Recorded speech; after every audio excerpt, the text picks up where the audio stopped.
We found that the unconventional oil and gas chemicals drove pretty significant effects on both lipid accumulation or fat cell size, as well as proliferation of the precursor cells, or what we think of as fat cell number.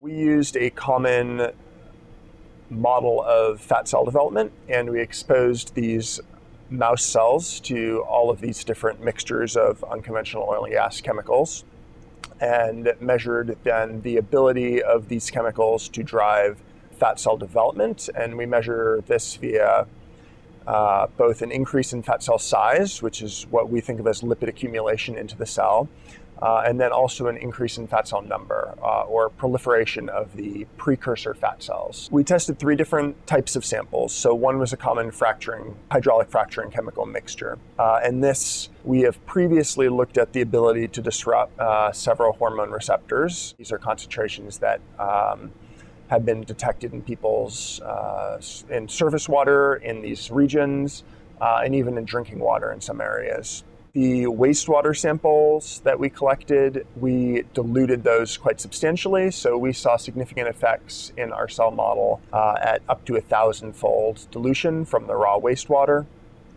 suggesting that really you don't need much of that to drive effects. But in this case, actually, we had to dilute them in this assay, and I think even about a 40-fold dilution of these extracts cause significant effects on both the lipid accumulation and the precursor cell proliferation.